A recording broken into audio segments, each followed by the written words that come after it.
ஓம் சாந்தி. 7/5/2024 காலை முரளி. ஓம் சாந்தி. பாப்தாதா மதுபன். பாபா நம்மளாம் இறைமானவர்கள். இறைவனே இறங்கி பிரம்மா உடல்ல இந்த மகா வாக்கியத்தை நமக்காக ஆசிரியராகி படிப்பிக்க வந்திருக்கிறார். நம்ம அவருடைய மகா வாக்கியத்தை இறைமானவர்களாகிய நம்ம கேட்கலாம். இன்னைக்கு என்ன பாபா என்ன சொல்றாருன்னு பார்க்கலாம். இனிமையான குழந்தைகளே, பாபா சொல்றாங்க, இனிமையான குழந்தைகளே, பாபாவிடமிருந்து சக்தி எடுக்க வேண்டுமெனில் சேவையில் ஈடுபட்டிருங்கள் சொல்லி பாபா சொல்றாரு. இப்போ பாபா கிட்ட நமக்கு சக்தி வரணும்னா இந்த அஷ்ட சக்திகளும் வரணும். கரண்ட் நம்ம கொடுக்குறாரு பாபா. அவரோட சக்திகள்லாம் நம்ம கொடுக்குறாருன்னா எப்போ கொடுப்பாருன்னா நீங்க சேவையில ஈடுபட்டிருக்கணும். என்னோட சேவையில ஈடுபட்டிருக்கும் போது அவங்களுக்கு சக்தி கிடைச்சிட்டே இருக்கும். அப்பதான் ஆத்ம உணர்வுல நம்ம சேவை பண்ணிட்டே இருக்கும்போது நமக்கு சக்தி கிடைச்சிட்டே இருக்குன்னு சொல்லி சொல்றாரு. எந்த குழந்தைகள் அனைத்தையும் தியாகம் செய்து பாபாவுடைய சேவையில் ஈடுபட்டு இருக்கிறார்களோ அவர்கள்தான் பிரியமானவர்கள் சொல்லி பாபா சொல்றாரு. எந்த குழந்தைகள் எல்லாத்தையும் தியாகம் பண்ணிடுறாங்க, உடல் மனம் பொருள், பாபா எல்லாம் உன்னுடையது பாபா அப்படின்ட்டு எல்லாத்தையும் அவங்க பாபாட்ட தியாகம் பண்ணிட்டு பாபாவுடைய சேவையில அவங்களுடைய நேரத்தை செலவிடுறாங்களோ அவங்க தான் பாபாவுக்கு பிரியமானவர்கள் சொல்லி பாபா சொல்றாரு. மனதிலும் இடம் பிடிக்க கூடியவர்கள். அப்ப இதய சிம்மாசனதாரி குழந்தைகளா அவங்க ஆயிடுறாங்க, பாபா மனசுல இடம் பிடிக்கிறாங்கன்னு சொல்லி பாபா சொல்றாரு. உலக மாற்ற காரியம் நேற்று சொன்னார் இல்லையா, நான் மட்டும் தனியா என்ன செய்ய முடியும், எனக்கு குழந்தைகள் நீங்களும் தான் இந்த ஒரு விரல் தூய்மையினுடைய ஒரு விரல் கொடுக்கணும்னு சொன்னார் இல்லையா, அதுக்காக தான் பாபா சொல்றாரு. கேள்வி: குழந்தைகளிடம் குஷியானது நிரந்தரமாக ஏன் இருப்பதில்லை, அதற்கு காரணம் என்ன சொல்லி பாபா கேட்குறாங்க.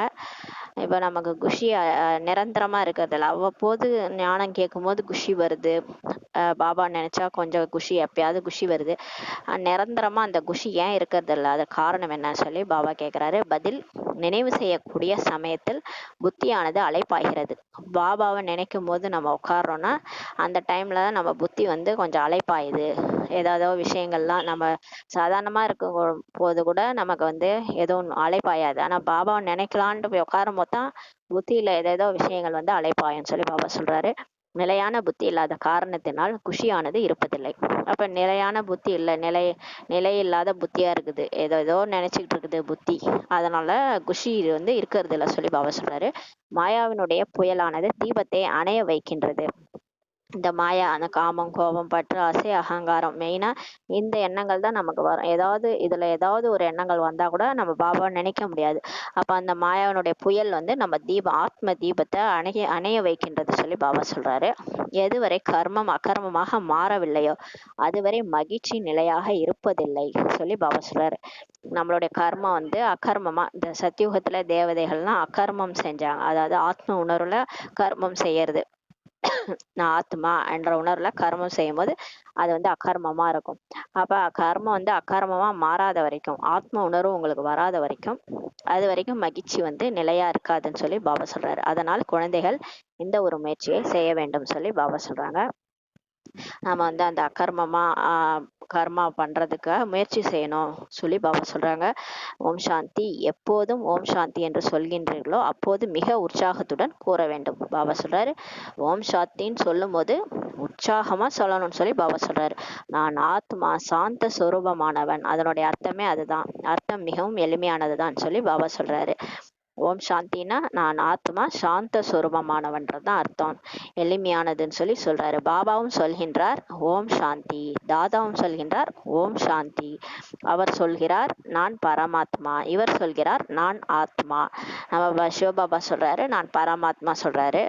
தாதா நம்மளுடைய பிரம்மா பாபா அவர் சொல்றாரு நான் ஆத்மான்னு சொல்லி சொல்றாரு. நீங்கள் அனைவரும் நட்சத்திரங்கள், அனைத்து நட்சத்திரங்களுக்கும் அப்பா தேவைதானே சொல்லி சொல்றாரு. நம்ம எல்லாம் நட்சத்திரங்கள், எப்படி வானத்துல இருக்கிற நட்சத்திரங்கள் நம்மளாம் ஆத்மாக்கள் பூலோகத்துல இருக்கிற நட்சத்திரங்கள் சொல்லி பாபா சொல்றாரு. எல்லா நட்சத்திரங்களுக்கும் அப்பா வேணும் இல்லையா. சூரியன், சந்திரன் அதிர்ஷ்ட நட்சத்திரங்கள் என்ற மகிமை கூட உண்டு சொல்லி பாபா சொல்றாரு. சூரியன்றது சிவபாபா, சந்திரன்றது பிரம்மா பாபா, அதிர்ஷ்ட நட்சத்திரங்கள்ன்றது நம்மளாம். பாபா சொல்றாரு நீங்கள் குழந்தைகள் தான் மிக உயர்ந்த அதிர்ஷ்ட நட்சத்திரங்கள் சொல்லி சொல்றாரு. நீங்க தான் பாருங்க மிக உயர்ந்த அதிர்ஷ்ட நட்சத்திரங்கள். ஏன்னா உங்களுக்கு கடவுளே தெரிஞ்சிருக்கு இல்லையா, நீங்க கடவுளே இப்ப தெரிஞ்சுக்கிட்டீங்க இல்லையா, அப்ப நீங்களாம் அதிர்ஷ்ட நட்சத்திரங்கள் தானே சொல்லி சொல்றாரு. அவற்றிலும் வரிசை கிரமம் உண்டு. அந்த அதிர்ஷ்ட நட்சத்திரங்கள்லயே கூட வரிசை கிரமமா இருக்கிறீங்க, வரிசை கிரமமான முயற்சி இருக்குது இல்லையா. நம்பிக்கையும் அவங்க நம்பிக்கை கூட இருக்குது. ஆனா வரிசை கிரமமான முயற்சி இருக்கிறதுனால அதிர்ஷ்டம் வந்து வரிசை கிரமமா இருக்குன்னு சொல்லி சொல்றாரு. எப்படி இரவில் சந்திரன் தென்படும் போது சில நட்சத்திரங்கள் சரியாக தெரியாது. எப்படி வந்து சந்திரன் நைட்ல இருக்கும்போது சில நட்சத்திரம் தான் ஜொலிக்கும், சிலது வந்து சரியா தெரியாது. சில நட்சத்திரங்கள் நல்ல பிரகாசமா தெரியும்னு சொல்லி பாபா சொல்றாரு. சில நட்சத்திரங்கள் சந்திரனை விட நன்றாகவே தெரியும் சொல்லி பாபா சொல்றாரு. நட்சத்திரங்கள் அல்லவா, நீங்கள் கூட ஞான நட்சத்திரங்கள் தான் சொல்லி பாபா சொல்றாரு. இரு புருவ மத்தியில் மின்னக்கூடிய அதிசயமான நட்சத்திரம் பாபா கூறுகின்றார். நம்ம எந்த மாதிரியான நட்சத்திரங்கள்? நம்ம ஞான நட்சத்திரங்கள், 2 புருவ மத்தியில மின்னக்கூடிய அதிசயமான நட்சத்திரம்னு சொல்லி பாபா சொல்றாரு. இந்த நட்சத்திரங்கள் அதாவது ஆத்மாக்கள் மிக அதிசயமானவை. பாருங்க, உலகத்திலே இந்த நட்சத்திரங்கள் தான் மிக அதிசயமானவை. நம்மள ஆத்மாக்கள் அதிசயமானவை சொல்லி சொல்றாரு. ஒன்று மிக சின்னஞ்சிறிய புள்ளியை போன்று பற்றி யாருக்குமே தெரியாது சொல்லி பாபா சொல்றாரு. ஒன்று மிக சின்னஞ்சிறிய புள்ளியை பற்றி யாருக்குமே தெரியாது சொல்லி பாபா சொல்றாரு. இந்த ஆத்மான்றது சின்னஞ்சிறிய புள்ளி, இதை பத்தி யாருக்குமே தெரியாது சொல்லி பாபா சொல்றாரு. ஆத்மா தான் சரீரம் மூலமாக நடிப்பு நடிக்கின்றது. இந்த ஆத்மா தான் பாருங்க, இந்த சரீரம் என்ற ஆடையில நடிப்பு நடிக்குது. பாபா சொல்றாரு, இது மிகப்பெரிய அதிசயம் தானே. பாருங்க, அந்த சின்ன புள்ளி ஆத்மா, அதுல அவ்வளோ பார்ட் ஸ்டோர் ஆயிருக்கு. அது வந்து ஒரு உடம்புல வந்து நடிப்பு நடிக்குது. இது அதிசயம் தானே சொல்லி பாபா சொல்றாரு. பாபா வந்து சொல்றாரு, அது பெரிய அதிசயம், ஆத்மான்றதே ஒரு பெரிய அதிசயம்ன்ற மாதிரி பாபா இன்னைக்கு சொல்லிட்டு இருக்காரு. குழந்தைகளிலும் வரிசை கிரமமாக தான் இருக்கின்றீர்கள். நீங்க கூட வரிசை கிரமமா தான் இருக்கிறீங்க. ஏன்னா அங்க பரந்தாமத்துல எல்லாம் அப்படியே அந்த 1 2 3 அப்படிதானே, மணிமாலை எல்லாமே வரிசையா இருக்குது இல்லையா, அந்த மாதிரி வரிசை கிரமமா தான் நீங்க இருக்கிறீங்கன்னு சொல்லி பாபா சொல்றாரு. ஒவ்வொருவரும் எப்படியெல்லாம் இருக்கின்றனர், ஒவ்வொருத்தரும் கூட எப்படி எல்லாம் இருக்கிறாங்கன்னு சொல்றாரு. பாபா அவர்களுக்கு நினைவூட்டுகின்றார். யார் நன்றாக மின்னக்கூடிய நட்சத்திரமோ, யார் அதிகமாக சேவை செய்கின்றார்களோ அவர்களுக்கு தான் சக்தி கிடைத்து கொண்டிருக்கின்றது சொல்லி பாபா சொல்றாரு. பாபா சொல்றாரு, வரிசை கிரமமா இருந்தாலும் யார் நன்றாக மின்னக்கூடிய நட்சத்திரமா இருக்கிறாங்களோ, யார் அதிகமா சேவை செய்யறாங்களோ அவங்களுக்கு தான் சக்தி, பாபாட்ட இருந்து சக்தி கிடைச்சிட்டே இருக்குது சொல்றாரு. ஏன்னா சேவை செய்யக்கூடியவங்க பாபாவை நினைச்சுக்கிட்டே இருப்பாங்க. எப்படி வந்து பாபா ஞானத்தை புரிய வைக்கலாம், எப்படி பாபா அறிமுகம் கொடுக்கலான்ட்டு அவங்க அவங்க புத்தியில பாபா பாபா முரளி ஞானம்ன்றதுனால அவங்களுக்கு சக்தி கிடைச்சிட்டே இருக்கும்னு சொல்லி பாபா சொல்றாரு. உங்களுடைய பேட்டரியானது சக்திகளால் நிரம்பி கொண்டிருக்கிறது சொல்லி சொல்றாரு. இப்போ உங்களுடைய பேட்டரி, உங்களுடைய ஆத்மா என்ற பேட்டரி வந்து சக்திகளால இப்ப நிரம்பிக்கிட்டு இருக்குது சொல்லி பாபா சொல்றாரு. தமோ பிரதானத்திலிருந்து சதோ பிரதானமாக ஆவதற்காக ஒளியானது வரிசை கிரமமான முயற்சியின் அடிப்படையில் கிடைக்கின்றது என்று பாபா கூறுகின்றார். இப்ப பாபா சொல்றாரு, நம்ம ரொம்ப தமோவா ஆயிட்டோம் இல்லையா, தமோ பிரதானமா கலியுகத்துல இருந்தோம் இல்லையா, இப்ப சதோ பிரதானமா ஆவறதுக்காக நமக்கு ஒளியானது இப்ப வரிசை கிரமமான முயற்சியின் அடிப்படையில கிடைக்குது. பாபா வந்து நம்மளை மாத்திட்டு இருக்கிறேன்னு சொல்லி சொல்றாரு. யார் எனக்காக அனைத்தையும் தியாகம் செய்து சேவையில் ஈடுபட்டிருக்கின்றார்களோ அவர்கள் தான் மிகவும் பிடித்தமானவர்கள் சொல்லி பாபா சொல்றாரு. அவருக்காக யார் தியாகம் பண்ணி எல்லாத்தையும் தியாகம் பண்ணி சேவையில ஈடுபடுறாங்களோ அவங்க தான் மிகவும் பிடித்தமானவர்கள் சொல்லி பாபா சொல்றார். மனதிலும் இடம் பிடிக்கக்கூடியவர்கள் அவங்க தான் பாபா மனசுலயும் இடம் பிடிக்கக்கூடியவர்கள் சொல்லி சொல்றார். பாபா மனதை கவரக்கூடியவர் அல்லவா. திலாராம் பாபான்னு சொல்றோம் இல்லையா, திலாராம்னா மனதை கொள்ளக்கூடிய ராம்னு சொல்லி சொல்றாங்க. பாபா சொல்றாங்க, தில்வாலா கோயில் கூட உண்டல்லவா. இப்ப தில்வாலா கோயில் கூட இருக்குது இல்லையா, இப்போது சொல்லுங்கள், தில்வாலா கோவிலா அல்லது மனதை கவரக்கூடிய கோவிலா சொல்லி பாபா கேட்கிறாரு. தில்வாலா கோயில், தில்லுன்னு அதுல வார்த்தை வருது இல்லையா, அதனால அது தில்வாலா கோயிலா இல்ல மனதை கவரக்கூடிய கோவிலான்னு சொல்லி பாபா கேட்கிறாரு. யாருடைய மனதை கவரக்கூடியவர் நீங்கள் பார்த்துள்ளீர்கள் தானே சொல்லி கேட்கிறாரு பாபா. திலாராம் பாபானா அவர் யாருடைய மனதை கவரக்கூடியவர் சொல்லி கேட்கிறாரு. நம்ம மனசுதான் இப்ப கவரக்கூடியவரா இருக்கிறார் இல்லையா பாபா. நீங்கள் பார்த்துள்ளீர்கள் தானே சொல்லி பாபா கேட்கிறாரு. அங்கே பிரஜாபிதா பிரம்மா இருக்கின்றார் தானே, நீங்க தில்வாலா கோயில் பார்த்திருக்கிறீங்களா, அங்க பிரஜாபிதா பிரம்மா கூட இருக்கின்றார் தானே சொல்லி பாபா சொல்றாரு. ஆக கண்டிப்பாக அவருக்குள் சிவபாபா பிரவேசமாகி உள்ளார், மேலும் நீங்கள் பார்த்துள்ளீர்கள். அப்ப மதுபன்ல கூட பிரஜாபிதா பிரம்மா அவருடைய உடல்ல தான் வந்து சிவபாபா பிரவேசமாகி இருக்கிறார், மேலும் நீங்க பார்த்திருந்தீர்கள் தானே சொல்லி பாபா சொல்றாரு. கோவிலின் மேல் பகுதியில் சொர்க்கத்தினுடைய ஸ்தாபனையும் கீழே குழந்தைகள் தபஸ்யா நிலையிலும் அமர்ந்துள்ளனர் சொல்லி பாபா சொல்றாரு. கோவிலோட மேல் பகுதியில சொர்க்கத்தினுடைய ஸ்தாபனையும் கீழே குழந்தைகள் தபஸ்யா நிலையிலும் உட்கார்ந்துருக்கிற மாதிரி அந்த தில்வாலா கோயில் இருக்குன்னு சொல்லி பாபா சொல்றாரு. இது சின்ன ஒரு உதாரணத்திற்காக கட்டப்பட்டுள்ளது சொல்லி பாபா சொல்றாரு. இந்த தில்வாலா கோயில் வந்து உதாரணத்துக்காக கட்டப்பட்டிருக்குது சொல்லி பாபா சொல்றாரு. யார் நன்றாக சேவை செய்கின்றனரோ அவர்களே பெரிய உதவியாளர்கள் சொல்லி பாபா சொல்றாரு. பாபாவுக்கு யாரெல்லாம் நல்லா சேவை செய்றாங்களோ அவங்க தான் பெரிய உதவியாளர்கள். அதுல மகாரதிகள், குதிரைப்படை, தரைப்படையினரும் உண்டு சொல்லி பாபா சொல்றாரு. மகாரதிகள் மகாரதிகள் பாபாவுக்கு நிறைய சேவை செய்யக்கூடியவங்க. குதிரைப்படைகள், காலாப்படைகள் கூட இருக்கிறாங்கன்னு சொல்லி பாபா சொல்றாரு. இந்த கோவிலின் நினைவு சின்னம் மிக நன்றாக துல்லியமாக உருவாக்கப்பட்டுள்ளது சொல்லி பாபா சொல்றாரு. இந்த தில்வாடா கோயில்ல கூட நம்மளுடைய நினைவு சின்னம் தான் துல்லியமா உருவாக்கப்பட்டிருக்கு சொல்லி பாபா சொல்றாரு. நீங்கள் கூறுகின்றீர்கள் இது நம்முடைய நினைவு சின்னம். நம்ம தில்வாடா கோயில் போய் பார்த்தாலே எல்லாருமே பிகேஸ் பார்த்தாலே சொல்லுவாங்க இது நம்முடைய நினைவு சின்னம்னு சொல்லி சொல்லுவாங்க சொல்லி பாபா சொல்றாரு. இப்போது உங்களுக்கு வெளிச்சம் கிடைத்துள்ளது சொல்லி பாபா சொல்றாரு. வேற யாருக்குமே ஞானத்தினுடைய மூன்றாவது கண்ணே இல்லை. இப்பதான் உங்களுக்கு வெளிச்சம், ஆத்மாவுக்கு வெளிச்சம் கிடைச்சிருக்கு, லைட் கிடைச்சிருக்கு. ஆத்மா இருள்ல இருந்த ஆத்மா வெளிச்சத்துக்கு வந்துருச்சு. வேற யாருக்குமே இந்த ஞானத்தினுடைய மூன்றாவது கண்ணு இல்லைன்னு சொல்லி பாபா சொல்றாரு. பக்தி மார்க்கத்தில் எது மனிதர்களுக்கு சொல்லப்பட்டதோ அதை சத்தியம் சத்தியம் என்று நினைத்து கொண்டனர் சொல்லி பாபா சொல்றாரு. இப்போ பக்தி மார்க்கத்துல பாருங்க, நம்ம எதெல்லாம் கேட்டோமோ அதெல்லாம் உண்மை நம்பிட்டு இருந்தாலே அதான் பாபா சொல்றாரு. உண்மையில் பொய்யை உண்மை என்று நினைக்கின்றனர். பக்தி மார்க்கத்துல எது சொன்னாலும் நம்ம நம்பி பொய்யை கூட உண்மை நினைச்சிட்டோம்னு சொல்லி சொல்றாரு. பாபா சத்தியமானவர், அவர் உங்களுக்கு சத்தியத்தை கூறுகின்றார். அதன் மூலம் நீங்கள் உலகத்தினுடைய எஜமானன் ஆகின்றீர்கள் சொல்லி பாபா சொல்றாரு. இப்போ கடவுளே வந்துட்டார் இல்லையா, அவர் நமக்கு சத்தியத்தை தான் சொல்றாரு. அதன் மூலம் தான் இப்போ உலகத்தினுடைய எஜமானாவே நீங்க ஆக போறீங்கன்னு சொல்லி சொல்றாரு. பாபா எந்த ஒரு முயற்சியும் செய்ய வைப்பதில்லை. முழு மரத்தினுடைய ரகசியமும் உங்களுடைய புத்தியில் உள்ளது. பாபா என்ன முயற்சி செய்ய வைக்கிறாரு, அவர் நினைக்க சொல்றாரு, அவ்வளவுதான். வேற ஏதாவது செய்ய வைக்கிறாரா, முரளி படிங்க, என்ன நினைங்க, அவ்வளவுதான். அந்த முழு மரத்தினுடைய ரகசியமும் இப்போ உங்க புத்தியில இருக்குது இல்லையா சொல்லி சொல்றாரு. உங்களுக்கு புரிய வைப்பது மிக எளிதுதான், இருந்தாலும் ஏன் தாமதமாகின்றது சொல்லி பாபா கேட்கிறாரு. எல்லாருக்கும் ஈஸியா புரிய வச்சிடறேன், ஞானம் எல்லாருக்கும் புரியுது, எளிதாதான் இருக்குது, இருந்தாலும் ஏன் லேட் ஆகுது சொல்லி பாபா கேட்கிறாரு. ஞானம் மற்றும் ஆசி அடைவதில் தாமதமாகுவதில்லை. யாருக்குமே இந்த ஞானம் கேட்கறதோ இல்ல பாபாட்ட இருந்து ஆசி அடைவதோ தாமதம் ஆகுறது இல்ல, ஆனா தூய்மை ஆவதில் தான் தாமதமாகின்றது சொல்லி பாபா சொல்றாரு. ஆத்மா அழுக்காயிருக்குல்ல, அந்த 63 ஜென்மமா 5 விகாரங்களும் பீடிச்சிருக்குது. அதுல இருந்து அந்த கரையெல்லாம் நீக்கிறதுக்கு ரொம்ப லேட் ஆகுது. எப்படி துணி துவைக்கிறதுக்கு கொஞ்சம் ரொம்ப நேரம், ரொம்ப அழுக்கான துணிலாம் துவைக்க ரொம்ப லேட் ஆகும்ல, அந்த மாதிரி ஆத்மா அழுக்கா இருக்கிறதுனால கொஞ்சம் தாமதமாகுது சொல்லி பாபா சொல்றாரு. ஆனா ஞானம்லாம் என்னமோ எல்லாருக்கும் இருக்குது, ஞானம் ஆஸ்தி பாபாவின்னு நினைக்கிறாங்க, ஆனாலும் லேட் ஆகுது. ஏன்னா தூய்மை ஆகிறதுக்கு லேட் ஆகுது சொல்லி பாபா சொல்றாரு. எனவே நினைவு யாத்திரை தான் முக்கியமானது. பாபா சொல்றாரு பாருங்க, நீங்க என்ன நினைக்கிறது தான் முக்கியமானது. இங்க நீங்கள் வரும்போது நினைவு யாத்திரையில் அதிகமான கவனம் கொடுக்கின்றீர்கள். மதுபனுக்கு வரும்போது நீங்க அதிகமா பாபா நினைவுல இருக்கிறீங்கன்னு சொல்றாரு. வீட்டிற்கு போகும்போது அந்த அளவு கவனம் இருப்பதில்லை. வீட்டுக்கு வந்துட்டா நம்ம வேலை அது இதுன்னு போயிடவ நமக்கு என்ன ஆயிடுது, கொஞ்சம் கவனம் இருக்கிறது இல்லை, பாபா நினைவே இருக்கிறது இல்லை. எப்பயும் போல பழையபடி நம்ம மாட்டுக்கும் பேசிக்கிட்டு எப்பயும் போல வேலை செஞ்சுக்கிட்டு பாபாவை கொஞ்சம் நினைக்கிறதே மறந்துடும். ஏன்னா அந்த பிராக்டிஸ் இல்லை, நம்ம 63 ஜென்மமா அந்த தேக உணர்வுல இது தேகம் தான் நான் நினைச்சிட்டு அப்படியே நம்ம எல்லாரும் கூடயும் வாழ்ந்துட்டு இருந்தோம், எல்லாரையும் தேகமா பார்த்தோம். இப்ப திடீர்னு பாபா பிராக்டிஸ் கொடுக்குறாரு. நம்ம ஆத்ம உணர்வுல இருந்து எல்லாரையும் ஆத்மாவா பாக்குறது. நம்ம அப்பா பரம்பிதா பரமாத்மா சிவன் அவர் புள்ளியா இருக்கிறாரு. அந்த நினைவை கொண்டு வர்றதுக்கு நமக்கு அந்த அளவுக்கு கவனம் இருக்கலன்னு சொல்லி சொல்றாரு. ஆனா இதே மதுபன்ல பார்க்கும்போது அது எல்லாரையும் பார்க்கும்போது நமக்கு நல்லாவே ஞாபகம் வரும். எல்லாருமே பிரம்மகுமாரிகள், எல்லாருமே நம்மளுடைய சகோதரர்கள். மதுபனை ஒரு ஒரு இடமும் பார்க்கும்போது நம்ம பாபா ஞாபகம் வருவாரு. ஆனா இங்க வீட்டுக்கு வந்துட்டு அந்த ஞாபகம் வரலன்னு சொல்லி சொல்றாரு. இங்க அனைவரும் வரிசை கிரமம் தான் சொல்லி பாபா சொல்றாரு.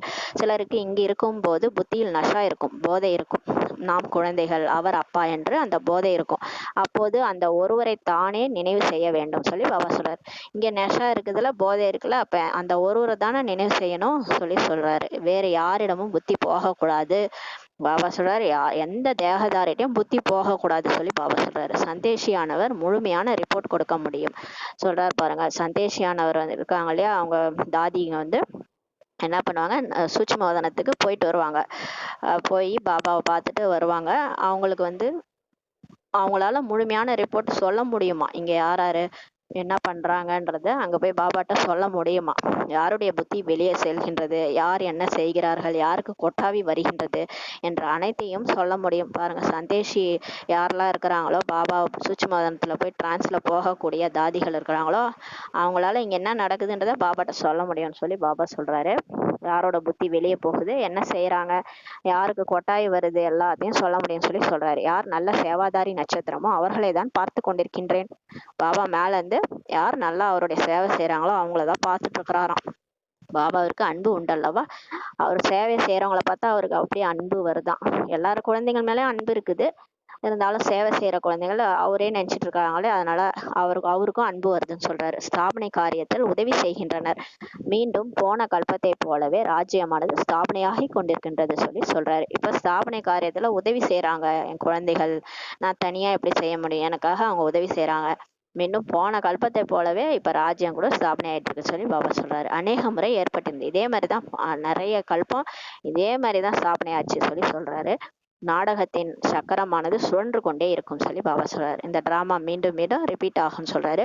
இதில் கவலைக்கு உண்டான எந்த ஒரு விஷயமுமே கிடையாது. நீங்க இதுல கவலைப்படுறதுக்கு ஒரு விஷயம் கிடையாது. இதே மாதிரிதான் போன கல்பம் நடந்துச்சு, எப்பயும் அதே தான் நடக்குது.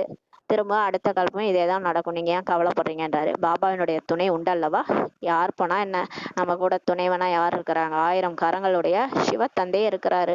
2 கைகளுடைய மனிதர்களை பத்தி ஏன் கவலைப்படுறீங்க, உங்களுக்கு 1000 கரங்களுடைய நானே உங்க தலை மீது இருக்கிறேன், துணைவனா இருக்கிறேன், அப்புறம் உங்களுக்கு பயம்னு சொல்லி கேக்குறாரு. எனவே சங்கத்தினுடைய பிரபாவம் ஏற்படுகின்றது. இப்ப அவர் கூட சேர்ந்து நமக்கு அவருடைய பிரபாவம் ஏற்படுது இல்லையா, கவலை குறைந்து கொண்டே செல்கிறது. இப்ப எல்லா ஆத்மாக்களுக்கும் எங்க அப்பா இருக்கிறாரு, எனக்கு என்ன கவலை, எனக்கு எங்க அப்பா இருக்கிறாரு, அப்ப எல்லாருக்கும் கவலை குறைந்து கொண்டே செல்கின்றது சொல்றாரு. இவ்வாறு நாடகம் உருவாக்கப்பட்டுள்ளது. நாடகத்துல கூட இப்படிதான் பதிவாயிருக்குன்னு பாபா சொல்றாரு.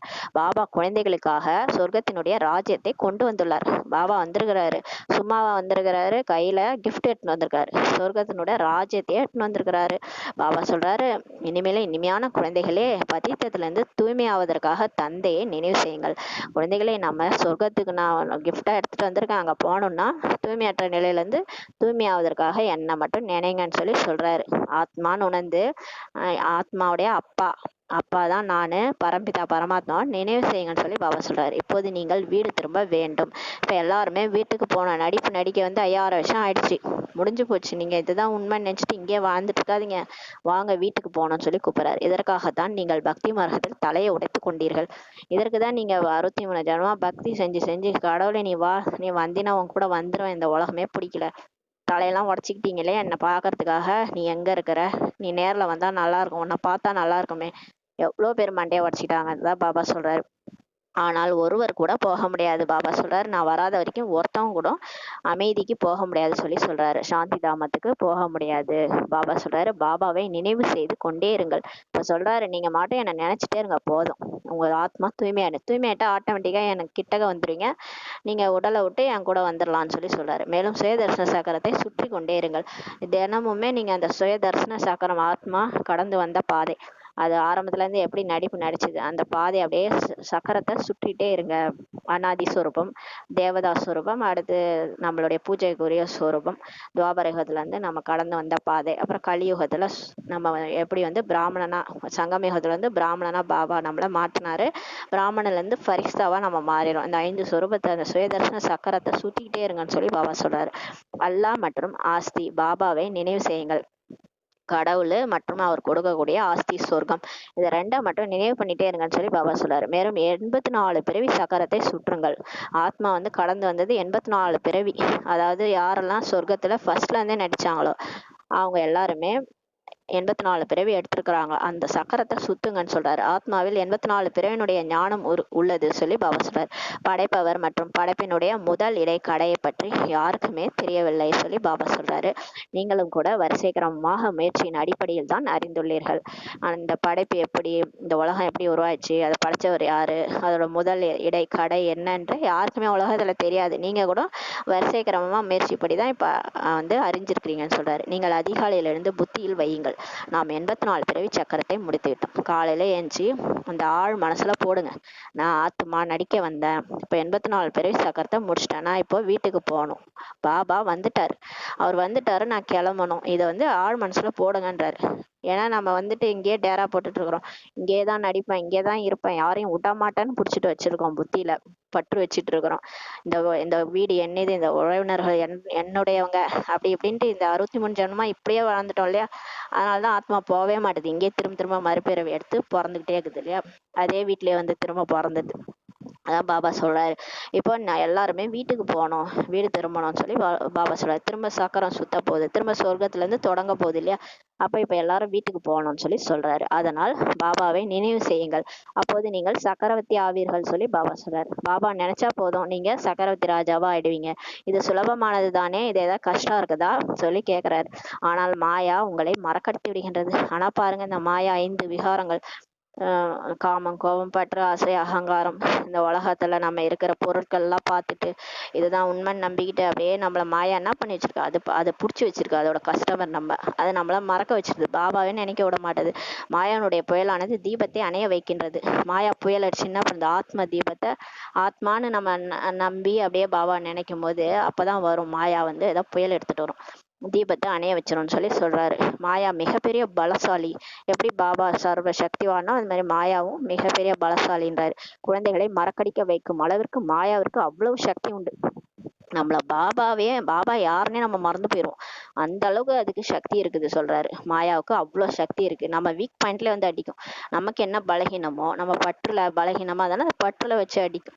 எங்க அடிச்சா இவங்க உழுவாங்கன்ட்டு அதுக்கு தான் தெரியும். ஏன்னா 63 ஜென்மமா அதோட கஸ்டமர் நம்ம. அதனால நம்ம வீக் பாயிண்ட்டை அது தெரிஞ்சு வச்சிருக்கனால அவ்வளோ சக்தி அதுக்கு இருக்குன்னு சொல்லி பாபா சொல்றாரு. அந்த மகிழ்ச்சி குஷி நிலையாக இருப்பதில்லை. அப்புறம் பாருங்களேன், அந்த மாயா நம்மளை அடிச்ச உடனே நம்ம பாபா நினைக்க மாட்டோமா? அப்புறம் அப்படியே அந்த குஷி நிலையாவே இருக்க மாட்டுது. ஏன்னா பாபா நினைச்சாதான் குஷியா இருக்கு. இந்த மாயா நம்மளை வந்து அடிக்குது, உதைக்குது. அப்போ உடனே குஷி குறைஞ்சு போயிடுது சொல்லி பாபா சொல்றாரு. நீங்கள் பாபாவை நினைவு செய்ய அமர்கின்றீர்கள், ஆனால் புத்தியானது சிறிது நேரத்தில் மற்ற விஷயத்திற்கு போய்விடுகின்றது. பாபாவும் மேல இருந்து பாக்குறாரு. குழந்தைகள் எல்லாம் பாபா நினைக்கதான் உட்காடுறாங்க. யோகா யோகா அப்படின்னு சொல்லிட்டு உட்காடுறாங்க. 1 மணி நேரம் இன்னைக்கு பாபா நினைக்கலான்ட்டு. ஆனா அவங்க உட்காந்து பாக்குறாங்க, புத்தி எங்கெங்கயோ சமைக்கணும், அதை பண்ணணும், இதை பண்ணணும், இவங்க வருவாங்க அவங்க வருவாங்கன்ட்டு புத்தி ஏதோ விஷயத்துல போயிடுகின்றது சொல்லி பாபா சொல்றாரு. இவை அனைத்தும் குப்தமான கருத்துக்கள். எவ்வளவுதான் முயற்சி செய்தாலும் நினைக்க முடியவில்லை சொல்லி பாபா சொல்றாரு. நம்ம எவ்வளவு முயற்சி செஞ்சாலும் என்ன பண்ண முடியல, கடவுளை நினைக்கவே முடியல. ஏன்னா அந்த அளவுக்கு நம்ம கர்ம கணக்குகள், இங்க இருக்கிற விஷயங்கள் எதுவுமே நம்மள நினைக்க விட மாட்டேது சொல்லி பாபா சொல்றாரு. இருந்தாலும் கூட சிலருடைய புத்தியானது அலைப்பாய்ந்தாலும் கூட சிறிது நேரத்தில் நிலையாகி விடுகின்றது சொல்லி சொல்றாரு. இருந்தாலும் சில குழந்தைகள் நல்ல முயற்சி பண்றாங்க. புத்தி அலைப்பாஞ்சா கூட நான் விட மாட்டேன்ட்டு பாபாவை நினைக்கிறாங்க. பர்மனண்டா நேரத்துல கொஞ்ச நேரத்துல திரும்ப ரெக்கவர் ஆகி பழையபடி பாபா நினைக்கிறாங்கன்னு சொல்லி பாபா சொல்றாரு. யோகத்துல உட்காரும் போது அலைப்பாஞ்சா கூட கொஞ்ச நேரத்துல திரும்ப கொண்டு வந்து ட்ரில் எல்லாம் செஞ்சு பரந்தாமத்துக்கு போறேன், சொர்க்கத்துக்கு போறேன்ட்டு ட்ரில் பண்ணி பண்ணி அப்படியே புத்தியை வந்து நிலையாக்கிறாங்கன்னு சொல்லி பாபா சொல்றாரு. சிலருக்கு உடனே நிலையாகி விடுகின்றது. சிலருக்கு புத்தி அப்படியே உடனே பர்மனண்டா பாபாவை நினைக்குது. சில பேருக்கோ எவ்வளவுதான் தலையை உடைத்து கொண்டாலும் கூட புத்தியில் எதுவுமே இருப்பதில்லை சொல்லி பாபா சொல்றாரு. சிலர் பாக்குறாராம் பாபா அமிர்த வேலையில கூட. நம்ம உட்கார்ந்துருக்கும் போது எவ்வளவுதான் தலையை உடச்சிட்டாலும் பாபாட்டே புத்தி போக மாட்டுது. எங்கெங்கயோ போகுது, விஷயங்கள் மேல புத்தி போகுது சொல்லி பாபா சொல்றாரு. இதைத்தான் மாயாவனுடைய யுத்தம் என்று கூறப்படுகின்றது. பாபா சொல்றாரு பாருங்க, இதுதான் மாயாவனுடைய யுத்தம். நம்ம அது கூட போர் புரியுறோம். மாயா நீ விட்டா நம்ம பாபா நினைக்கிறேன்னா விட மாட்டுது. அது மாதிரி எண்ணங்கள் வந்து ஓடுது. இதுதான் மாயாவனுடைய யுத்தம் என்று கூறப்படுகின்றது சொல்லி பாபா சொல்றாரு. கர்மம் அகர்மம் ஆவதற்காக எத்தனை முயற்சி செய்ய வேண்டியுள்ளது. பாபா சொல்றாரு பாருங்க, இந்த கர்மம் நம்ம செய்யற கர்மம் வந்து அகர்மம், ஆத்ம உணர்வுல செய்யறதுக்கு அகர்மம். அந்த அகர்மமா ஆகிறதுக்கு நம்ம எவ்வளவு முயற்சி செய்ய வேண்டியதா இருக்கு. நான் ஆத்துமா அப்படின்னு நினைச்சிட்டா போதும், ஈஸியா பாபா நினைவு வந்துடும். ஆனா அதை நினைக்க விடாம தேக அபிமானத்துல இந்த மாயா நம்மள கொண்டு வருது. இதுதான் மல்யுத்தம்னு சொல்லி சொல்றாரு. அங்க ராவனுடைய ராஜ்யமே இல்லை. எங்க கர்மம் வந்து அகர்மமா இருக்குமோ, சத்தியுகமா இருக்குமோ, சொர்க்கத்துல தேவதைகள் வாழும்போது அவங்க அகர்மம் செஞ்சாங்க.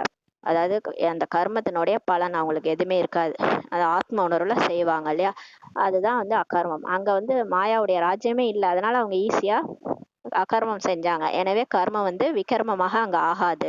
அவங்க எந்த வேலை செஞ்சாலும் சரி அது விகர்மமாவே ஆகாது, பாவ கர்மமாவே ஆகாது. ஆனா இங்க எல்லாமே அந்த 5 விகாரங்கள் சம்பந்தப்பட்ட விஷயமா இருக்குது. எது நம்ம செஞ்சாலும் விகர்மமா மாறிடுதுன்னு சொல்லி சொல்றாரு. தலைகீழான கர்மம் செய்ய வைக்கும் மாயாவே அங்க இருக்காது. சொர்க்கத்துல அந்த நம்மள தலைகீழா கர்மம் செய்ய வைக்கிற மாயாவே அங்க இருக்காது. அங்க கோபப்பட்டு பேச மாட்டாங்க. அங்க எதுவுமே அந்த 5 விகாரங்கள் சம்பந்தப்பட்ட விஷயங்களே தேவதைகளுக்கு என்னன்னே தெரியாது. பாபா சொல்றாரு ராவணன் மற்றும் ராமரின் விளையாட்டு. இதுதான் பாருங்க இந்த குட்டிக்கரண விளையாட்டு, ராவணனுடைய விளையாட்டு மற்றும் ராமருடைய விளையாட்டு சொல்லி சொல்றாரு. ராமர் வந்து என்ன பண்றாரு, அக்கர்மம் செய்ய வைக்கிறாருன்னா ராவணன் வந்து விக்ரமம் செய்ய வைக்கிறான். பாபா சொல்றாரு அரை கல்பம் ராமராஜ்யம் நடக்குது, அரை கல்பம் ராவண ராஜ்யம் நடந்துட்டு இருக்குது சொல்லி சொல்றாரு. பகல் மற்றும் இரவு இதான் 2500 வருஷம் ராமராஜ்யம், சத்தியுகம் திரேதாயுகம். 2500 வருஷம் துவாபரயுகம் கலியுகம். பகல் மற்றும் இரவு. சங்கம யுகத்துல பிராமணர்கள் மட்டும்தான் இருக்கிறார்கள் சொல்லி சொல்றாரு. இப்ப சங்கம யுகத்துல நம்ம மட்டும் பாபா நம்மளை செலக்ட் பண்ணிட்டாரு, பிகே ஆகிட்டாரு. நம்ம மட்டும்தான் இந்த சங்கம யுகத்துல இருக்கிறோம், மற்றவங்க எல்லாம் கலியுகத்துல இருக்கிறாங்க. பாபா சொல்றாரு இப்போது பிராமணர்களாகிய நீங்கள் புரிந்துள்ளீர்கள் இரவு முடிந்து பகல் வரப்போகின்றது என்று. இதை சூத்திர வர்ணமுடையவர்கள் சிறிதளவும் புரிந்து கொள்வதில்லை. இப்ப நமக்கு தெரிஞ்சிச்சு இந்த காரிருள் முடிய போகுது, இந்த இரவு கலியுகம் கடைசி முடிஞ்சிச்சுன்னா சத்தியுகம் வரப்போகுது, அப்ப பகல் வரப்போகுதுன்னு நம்ம தெரிஞ்சுக்கிட்டோம். இந்த முழு கல்பத்திலையும் இப்ப இரவு முடிஞ்சு பகல் வரப்போகுதுன்ட்டு புரிஞ்சுக்கிட்டோம்னு சொல்றாரு. ஆனா மற்ற குலத்தவர்களுக்கெல்லாம் எதுவுமே தெரியாது சொல்லி பாபா சொல்றாரு. மனிதர்கள் மிகுந்த சப்தத்துடன் பக்தியினுடைய பாட்டை பாடுகின்றனர். பக்தி மார்க்கத்துல கோயில்ல பாருங்க சத்தமா பாட்டு பாடுவாங்க. நீங்கள் சப்தத்தை கடந்து செல்ல வேண்டும். பாபா சொல்றாரு இப்ப அந்த சப்தமே நமக்கு தேவைப்படாது, அந்த சப்தத்தெல்லாம் கடந்து நம்ம போகணும், அமைதியில போகணும்னு சொல்றாரு. நீங்கள் தன்னுடைய அப்பாவினுடைய நினைவிலேயே மூழ்கியுள்ளீர்கள். நம்ம என்ன பண்றோம், நம்ம பாட்டெல்லாம் கேட்கறது நம்ம அமைதியா ஆத்மான்னு நினைச்சு அப்பாவினுடைய நினைவுல மூழ்கி இருக்கிறோம். நமக்கு அப்பா கிடைச்சிட்டாரு, வேற என்ன வேண்டாம். அவரை தேடிதான் பக்தியில தேடி தேடி அலைஞ்சோம், இப்ப அவரே கிடைச்சிட்டாரு. கடவுளை தேடிதான் அடைஞ்சோம், கடவுளே கிடைச்சிட்டாரு. நம்ம அவருடைய நினைவுல மூழ்கி உள்ளீர்கள் சொல்லி சொல்றாரு. ஆத்மாவிற்கு ஞானத்தினுடைய 3வது கண் கிடைத்துள்ளது. பாபா சொல்றாரு இப்ப ஆத்மாவுக்கு ஞானம், தன்னை ஆத்மான்னு உணர்ந்துட்டீங்க, ஞானத்தினுடைய 3வது கண் இப்ப கிடைச்சிருச்சு சொல்றாரு.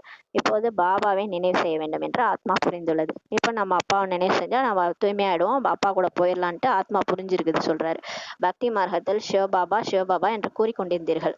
பக்தியில என்ன பண்ணிருந்தோம், சிவனே சதா சிவனே ஓம் நம சிவாயான்னு சொல்லிட்டு இருந்தோம். சிவனுடைய கோயிலில் சிவனை தந்தை என்று அவசியம் அழைப்பார். சிவன் கோயில்ல வந்து அப்பன் சிவனே அப்பனே அப்படின்னு சொல்லிட்டு இருப்பாங்க இல்லையா. சிவன் கோயில்ல கூட அதான் சொல்லுவாங்க, தாயமானவர் தந்தையமானவர்னு சொல்லுவாங்க இல்லையா, அந்த மாதிரி சொல்லுவாங்க ஞானபூர்வமாக. ஆனா சொல்ல மாட்டாங்க ஞானபூர்வமா அப்பா நான் ஆத்மா, என்னுடைய தந்தை பரமாத்மா அப்படின்னு புரிஞ்சு சொல்ல மாட்டாங்க. அப்பனே சிவனேன்னு சொல்லி சொல்லுவாங்க. இப்போது உங்களுக்கு ஞானம் உண்டு. இப்ப நமக்கு ஞானம் வந்துருச்சு, நம்ம ஆத்மா, நம்மளுடைய அப்பா பரமாத்மா, உலகத்துக்கே அவர் தான் கடவுள்ன்ட்டு நம்ம ஞானம் வந்துருச்சு சொல்லி சொல்றாரு. சிவபாபாவினுடைய சித்திரம் இதுதான் சொல்லி பாபா சொல்றாரு. சிவபாபாவுடைய சித்திரமே அந்த லிங்கம் தான் சொல்லி பாபா சொல்றாரு. அவர்களோ லிங்கமாக புரிந்துள்ளனர். இல்ல இங்க வந்து ஞான மார்க்கத்துல சிவபாபாவினுடைய சித்திரமே புள்ளி தான். அந்த புள்ளில எல்லாம் அவ்வளவு ஸ்டோர் ஆயிருக்குது. அவர் ஞான கடலாக இருக்கிறாரு. அவர்களும் என்ன நினைச்சிட்டு இருக்காங்க, லிங்கம்னு நினைச்சிட்டு இருக்கிறாங்க. அவங்க புள்ளியா இருக்கிறதுனால எப்படி அவரை வழிபடுறதுன்னு தெரியாம பெரிய லிங்கத்தை உருவாக்கி வழிபட்டாங்க.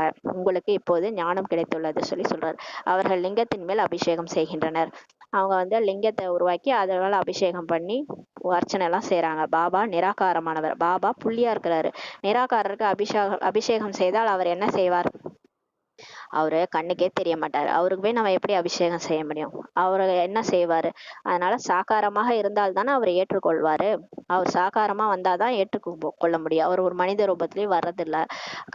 கடைசியில வந்து பிரம்மா உடல்ல வராரு, அவதரிக்கிறாரு. அவரை சாகாரத்துல இருந்தாதானே அவரால் ஏற்றுக்கொள்ள முடியும். பாபா சொல்றார் நிராகாரருக்கு பால் அபிஷேகம் செய்தால் அவர் என்ன செய்வார், கண்ணுக்கே தெரியாதவருக்கு பால் அபிஷேகம் எப்படி செய்ய முடியும் சொல்லி பாபா கேட்கிறாரு. பாபா கூறுகின்றார் பால் போன்றவற்றை நீங்கள் அபிஷேகம் செய்தால் நீங்கள் தான் குடிக்கின்றீர்கள். நீங்க இப்ப பக்தி மார்க்கத்துல சிவனுக்கு பால் போன்ற அபிஷேகம் எல்லாம் செய்றீங்க, பாலெல்லாம் ஊத்தி அதையும் நீங்க தான் குடிக்கிறீங்க. பிரசாதம் கூட நீங்க வந்து படைக்கிறீங்க, அதையும் நீங்க தான் உண்கிறீர்கள் சொல்றாரு.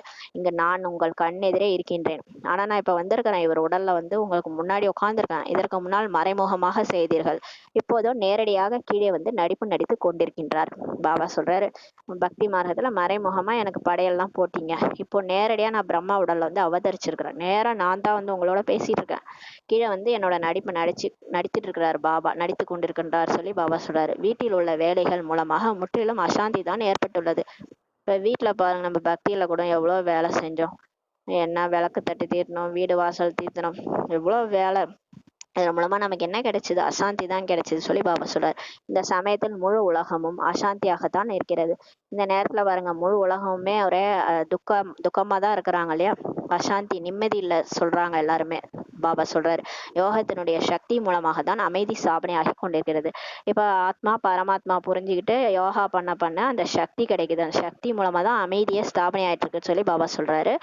படிப்பின் மூலமாக தான் ராஜ்யமானது கிடைக்கின்றது. பாபா சொல்றாரு, இப்ப படிப்பு படிக்க படிக்க தான் நமக்கு ராஜ்யமே கிடைக்குது சொல்லி பாபா சொல்றாரு. போன கல்பமும் இதை நீங்கள் கேட்டீர்கள். போன கல்பம் கூட இதேதான் பாபா இந்த படிப்பை தான் நீங்க படிச்சுட்டு இருந்தீங்கன்னு சொல்லி பாபா சொல்றாரு. இப்பொழுதும் கேட்கின்றீர்கள். இப்போது இதே படிப்பு தான் படிச்சு பாபா ஆத்மாவை மாத்திட்டு இருக்கிறாரு. எதுவெல்லாம் நடக்கின்றதோ அது மீண்டும் நடைபெறும் சொல்லி பாபா சொல்றாரு.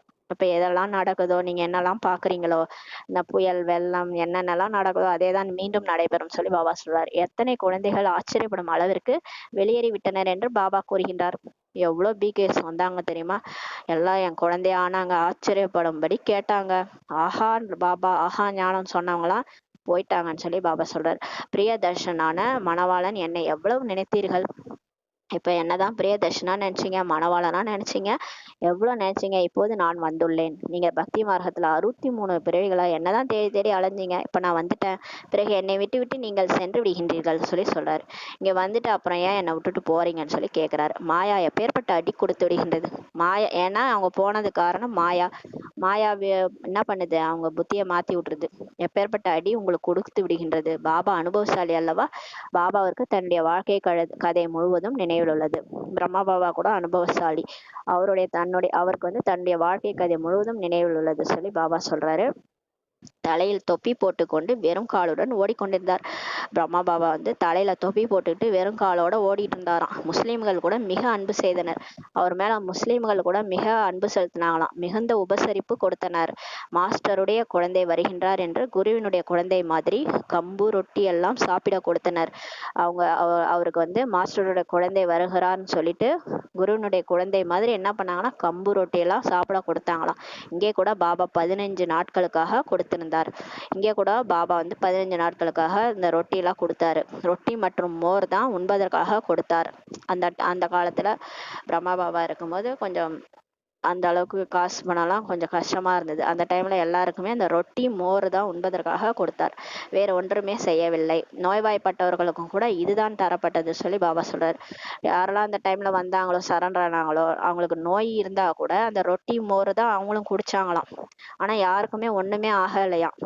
அந்த மாதிரி டைம்ல இருந்தா கூட பாபா என்ன கொடுத்தாரோ, பாபா நீ என்ன கொடுக்குறியோ, எங்க உட்கார வைக்கிறியோ, நான் இருக்கிறேன்னு சொல்லிட்டு எல்லாரும் சரண்டர் ஆனாங்க. அவங்க அதை சாப்பிட்டு கூட அவங்களுக்கு யாருமே ஒன்றும் ஆகலான்னு சொல்லி பாபா சொல்றாரு. வியாதியுடைய குழந்தைகள் கூட குணமாகி விட்டனர். யாரெல்லாம் வியாதியோட வந்தாங்களோ அவங்க சாப்பிட்ட அந்த ரொட்டி மோர்லயே அவங்களுக்கு குணமாயிடுச்சுன்னு சொல்லி பாபா சொல்றாரு. ஆசையானது துண்டிக்கப்பட்டு விட்டதை பாபா அறிந்தார். இதன் மூலமா ஆசையானது துண்டிக்கப்பட்டுருச்சுன்றத பாபா புரிஞ்சுக்கிட்டான்னு சொல்லி சொல்றாரு. இது ஏற்பட வேண்டாமா அல்லது வேண்டுமா சொல்லி பாபா கேக்குறாரு. கண்டிப்பா இந்த ஆசைன்றது எல்லாருக்கும் முறிஞ்சு போகணும் இல்லையா? வேண்டும் இல்லையா? வேண்டாமா இல்ல வேண்டுமான்னு சொல்லி கேக்குறாரு. விருப்பம் என்றால் சாதாரண வேலையாட்களை குறிப்பது. கேட்பதை விட இறப்பதே மேல் என்று பாபா சொல்கின்றார். உங்களுக்கு ஆசை என்பது வேணும் அப்படின்னா அது சாதாரணமான வேலையாட்கள் மாதிரி அப்படின்னு சொல்லி பாபா சொல்றாரு. நீங்க மற்றவங்கள்ட்ட கேட்கறத விட இறக்கறதே மேல் சொல்லி பாபா சொல்றாரு. என்ன கிடைக்குதோ, என்ன இருக்குதோ அதை சந்தோஷமா திருப்தியோட ஏத்துக்கோங்கன்னு சொல்லி பாபா சொல்றாரு. குழந்தைகளுக்கு எது கொடுக்க வேண்டும் என்று பாபாவிற்கு தெரியும். பாபாவுக்கு தெரியுமா என்ன எந்த நேரத்துல நான் கொடுக்கணும், உங்களுக்கு என்ன கொடுக்கணும்ன்றது எனக்கு தெரியும்னு சொல்லி பாபா சொல்றாரு. எது கொடுக்க வேண்டுமோ அதை அவராகவே கொடுப்பார். எதை கொடுக்கணும்னு இருக்குதோ டிராமா படி பாபா எதை கொடுக்கணுமோ, எந்த குழந்தைகளுக்கு எவ்வளவு கொடுக்கணுமோ அது அவராகவே கொடுப்பாராம். இவை அனைத்தும் நாடகத்தில் உருவாக்கப்பட்டுள்ளது சொல்லி பாபா சொல்றாரு.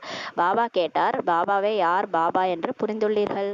யார் குழந்தையாக புரிந்துள்ளீர்கள் சொல்லி பாபா இப்ப கேக்குறாராம்.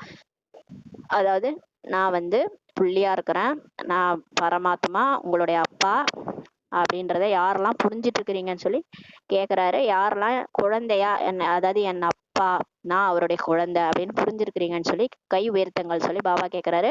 அனைவரும் கை உயர்த்தினீர்கள். கையை உடனே உயர்த்தி விட்டீர்கள். பரவாயில்ல, உடனே கையை உயர்த்திட்டீங்களே சொல்லி பாபா சொல்றாரு. அவ்வளவு நம்பிக்கை இருக்கு உங்களுக்கு. எப்படி பாபா கேட்பார் அல்லவா, லட்சுமி நாராயணனாக யார் மாறுவீர்கள்? அப்பொழுது உடனே கை உயர்த்தினர்.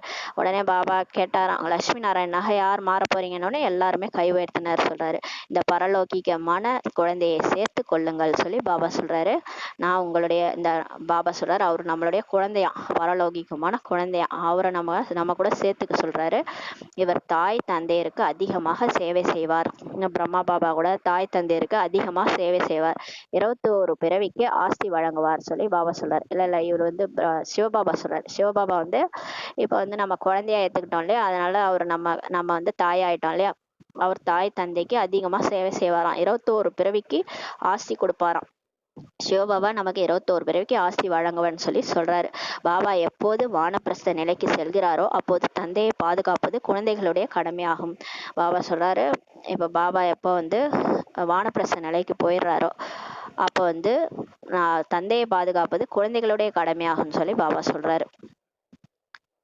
இப்ப இந்த சாதாரணமான குடும்பத்துல இருக்கிறாங்க இல்லையா, அவங்கெல்லாம் வானப்பிரஸ்த நிலைக்கு போயிட்டாங்கன்னா அப்போ வந்து தந்தையை பாதுகாக்கிறது குழந்தைகளுடைய கடமையாகும் அப்படின்னு சொல்லி பாபா சொல்றாரு. அவர்கள் சன்னியாசிகள் போல மாறிவிடுவர்.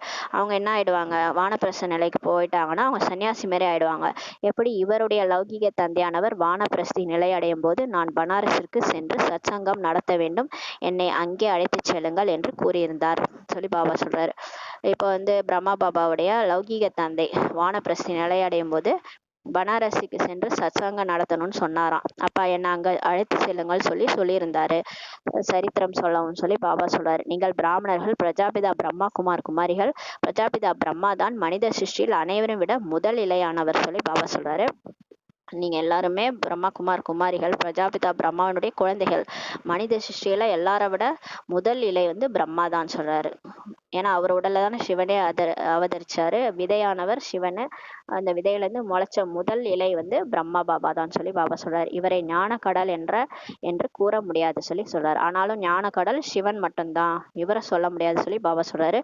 பிரம்மா விஷ்ணு சங்கரனும் கூட ஞான கடல் இல்லை, யாருமே கிடையாது ஞான கடல் சொல்ல முடியாது. அந்த மகிமை வந்து சிவபாபாவுக்கு மட்டும்தான் சொல்லி சொல்றாரு. ஏன்னா உலகம் ஞானம், அண்ட சராசரங்களின் ஞானம், சிருஷ்டி சக்கரத்தோடைய ஞானம் எதுவுமே யாருக்குமே தெரியாது. மனித உறவுல இருக்கிற யாருக்குமே தெரியாது. பிரம்மாவுக்கும் தெரியாது, விஷ்ணுக்கும் தெரியாது, சங்கருக்கும் தெரியாது. சிவபாபாவுக்கு மட்டும்தான் தெரியும், படைப்பவருக்கு மட்டும்தான் தெரியும். அவர் வந்து சொன்ன பிறகுதான் நமக்கே அந்த ஞானம் தெரியும். 2500 வருஷத்துக்கு முன்னாடி என்ன நடந்ததுன்றதெல்லாம் நமக்கு அந்த ஹிஸ்டரிலாம் நம்மள்ட்ட கிடையாது. அதெல்லாம் கடவுளே வந்துதான் இப்ப புரிய வைக்கிறாரு. பாபா சொல்றாரு, சிவபாபா தான் எல்லையற்ற நிராகார் பரம்பிதா பரமாத்மா. எப்பொழுது எப்படி வருவார், அவருடைய ஜெயந்தியானது கொண்டாடப்படுகின்றது சொல்லி சொல்றாரு. சிவபாபா தான் எல்லையற்ற நிராகார பரம்பிதா பரமாத்மா. அவர் எப்போ வருவாரு, எப்படி வருவாரு, அவருடைய ஜெயந்தி சிவ ஜெயந்தி தான் இப்ப கொண்டாடப்படுகின்றது. பாபா சொல்றாரு, இது யாருக்கும் தெரியாது, இவர் கர்ப்பத்தில் வருவதில்லை. இவர் வந்தாரு, இவர் உலகத்துல இப்படி எல்லாம் மாற்றம் பண்ணாருன்ட்டு உலகத்துல யாருக்குமே தெரியாது. ஏன்னா அவர் கர்ப்பத்துலதான் வர்றதில்லை, பிறக்கறதுலாம் இல்லை. புரிய வைக்கின்றார். அதிகமான பிறவியின் இறுதி பிரிவில் வானப்பிரஸ்த நிலையில் நான் இவருள் பிரவேசமாகின்றேன். அவர் எப்படி வர்றாருன்னா கர்ப்பத்துல வந்து குழந்தையா பிறக்கறதெல்லாம் இல்லை.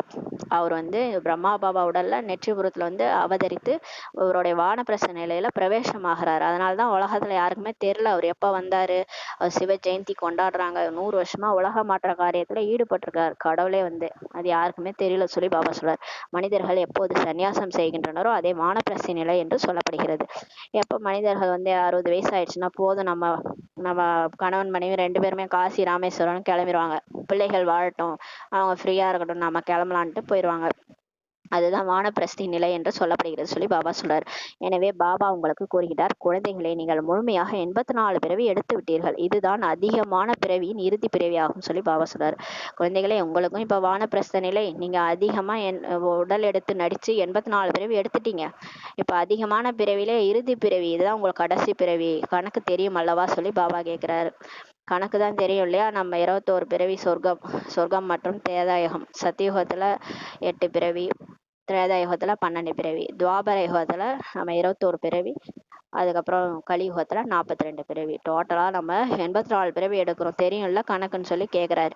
நான் இவருள் பிரவேசம் செய்துள்ளேன், இவருடைய ஆத்மாவானது எங்கு அமர்ந்துள்ளதோ அவருக்கு அருகில் நான் அமர்கின்றேன். இப்ப பிரம்மா பாபாவோட உடல்ல அவர் ஆத்மா எங்க, அந்த நெற்றி இரு புருவ மத்திக்கு பின்னாடி மூளைக்கு நடுவுல அவரோட ஆத்மா உட்கார்ந்துருக்குல்ல, அதுக்கு பக்கத்துல போய் நான் உட்கார்றேன்னு சொல்லி சொல்றாரு. எப்படி குருமார்கள் தன்னுடைய சிஷ்யனுக்கு முன் சிம்மாசனத்தில் அமர்வார்களோ அதே போல நான் உட்கார்ந்துருக்கேன் அவருடைய நெற்றி புருவத்துல, புருவ மத்தியில அந்த பின்னாடி மூளைக்கு நடுவுல அவருக்கு முன்னாடி நான் உட்கார்ந்துருக்கிறேன்னு சொல்றாரு. அந்த 2 பேரும் அந்த உடல்ல பிரவேசமாயிருக்கிறாங்க. 2 பேருமே இருக்கிறாங்கன்னு சொல்றாரு. இவருடைய இடமும் இதுதான். இவருடைய அந்த பூர்வ மத்திய சிம்மாசனத்துல நானும் உட்கார்ந்திருக்கேன், இவரும் உட்கார்ந்திருக்காருன்றாரு. என்னுடைய இடமும் இதுதான் என சொல்கின்றார். எனக்கும் கல்பமா இதுதான் இடமே, இந்த இடம் தான் எனக்கு கிடைச்சது, இந்த இடத்துல தான் வந்தாதான் நான் உங்களுக்கு ஞானத்தை சொல்ல முடியும்னு சொல்லி சொல்றாரு. ஆத்மாக்களே, என்னை மட்டும் நினைவு செய்யுங்கள், பாவம் விநாசமாகிவிடும் சொல்லி சொல்றாரு. இப்ப அவர் உடல்ல அவதரிச்சு நம்மளுக்கெல்லாம் சொல்றாரு, என்னை மட்டும் நினைவு பண்ணுங்க, பாவம் எல்லாம் விநாசம் ஆயிடும். அப்புறம் அவரே வந்து சொன்னாதானே தெரியும் எப்படி இந்த இந்த பிறப்பிறப்பு சக்கரத்துல இருந்து தப்பிக்கிறதுன்னு தெரியல, எப்படி முக்தி அடையிறதுன்னு தெரியல, மோட்சம் அடையிறதுன்னு தெரியல, எப்படி ஜீவன் முக்தி அடையிறதுன்னு தெரியல. அதெல்லாம் கடவுளே வந்து சொன்னாதானே தெரியும். அவர் வந்து சொல்றாரு, என்னை மட்டும் நினைங்க, நான் எப்படி இருக்கிறனோ எங்க இருக்கிறனோ என்னை அப்படியே நினைங்க, உங்க பாவெல்லாம் விநாசம் ஆயிரும்னு சொல்லி பாபா சொல்றாரு. அந்த யோகா அக்னி கிளம்பும் போது ஆத்மால இருக்கிற பாவம் அழிஞ்சு ஆத்மா தூய்மை ஆகிரும்னு சொல்லி பாபா சொல்றாரு. மனிதன்ல இருந்து தேவனாக மாற வேண்டும் அல்லவா. பாபா சொல்றாரு, இந்த சாதாரண மனித நிலையில இருக்க உங்களுக்கு பிடிக்குதா? இந்த மனித நிலையிலிருந்து தேவதையா மாறணும் இல்லையா சொல்லி கேட்கிறாரு. இதுதான் ராஜயோகம். பாருங்க, இதுதான் பாரதத்துல பழமையிலும் பழமையான ராஜயோகம். இதை கற்பித்ததே சிவன் தான் சொல்லி பாபா சொல்றாரு. புது உலகருக்காக அவசியம் ராஜயோகம் தேவை. இப்ப புது உலகத்துக்கு போனோம், சொர்க்கத்துக்கு போனோம்னா கண்டிப்பா ராஜயோகம் நீங்க கத்துருக்கணும் சொல்லி சொல்றாரு. ஆதி சனாதன தேவதா தர்மத்தினுடைய அடித்தளத்தை நாட்டுவதற்காக நான் வந்திருக்கின்றேன்னு சொல்லி சொல்றாரு என்று பாபா சொல்கின்றார். குருமார்கள் அதிகம், ஒருவர் தான் சத்குரு, அவரே சத்தியமானவர். இப்ப இந்த டைம்ல பாத்தீங்கன்னா நிறைய குருமார்கள், நிறைய சங்கம் சொல்லிக்கிறாங்க. ஆனா அதுல ஒரே ஒருத்தர் தான் சத்குரு, அவரே சத்தியமானவர் சிவன், மீதி அனைவரும் பொய்யானவர்கள் சொல்லி பாபா சொல்றாரு. மீதி எல்லாருமே பொய் சொல்லிட்டு இருக்காங்க, அவங்களுக்கு வாய்க்கு வந்தெல்லாம் சொல்லிட்டு இருக்காங்கன்னு சொல்லி சொல்றாரு. நீங்கள் அறிவீர்கள், ஒன்று ருத்ரா மாலை, இன்னொன்று விஷ்ணுடைய வைஜெயந்தி மாலை.